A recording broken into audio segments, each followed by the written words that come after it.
Hi data lovers, my name is Angie and this is Insight Bites with Dexibit. Today we're talking about capacity as an important part of visitor management to keep visitors safe, and specifically about how to increase utilization yet prevent breaches in visitor attractions. You'll find for your organisation, you'll start off with an extreme focus on one of these two objectives. Your team will either mostly be about increasing demand and then creating capacity through utilization, or all about preventing breaches if you're already operating at a level of significant demand. Ultimately, the objective becomes to achieve a fine balance between these two, this dance of having as many visitors as possible while not suffering any breaches. Interestingly, lots of visitor attractions often think that their venue is hitting capacity a lot more than it actually is.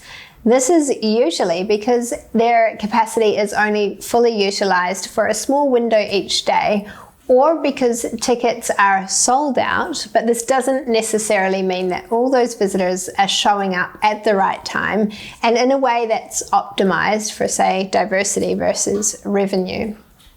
The easiest way to get a gauge on when your capacity utilization is to look at it first over time. Say a bar chart of your daily average utilization at any given moment, with the added context of where breaches have occurred, if they have, throughout the day, and by how much you've breached, and maybe an idea of what the highest occupancy on any given day was too.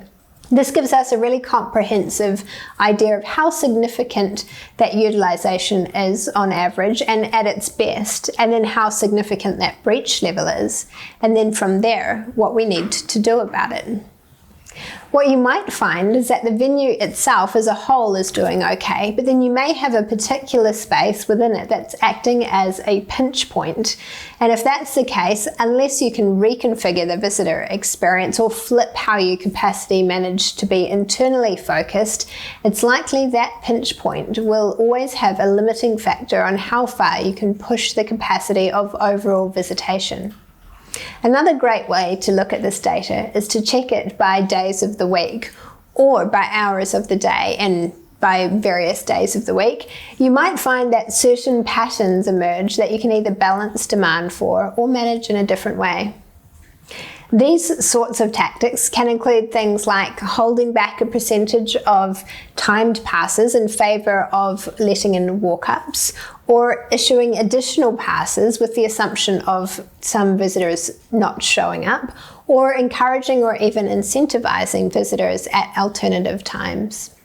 In the moment, if things get to the point where you need to stop visitor flow, you can consider requesting or directing your visitors to follow a different set path to disperse them through the venue, stalling visitors with benefits like refreshments or entertainment at their entrance, rewarding visitors that are prepared to return later, or even attempting to reduce dwell time by moving existing visitors in the venue along quickly.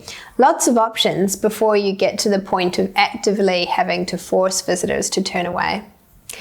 That's capacity utilization and breach control in a nutshell.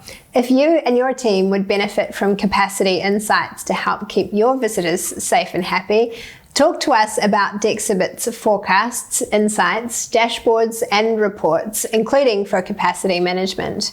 And I'll see you next time for another episode of Insight Bites, or check out Dexibit.com for more on visitor management and big data analytics for places people love.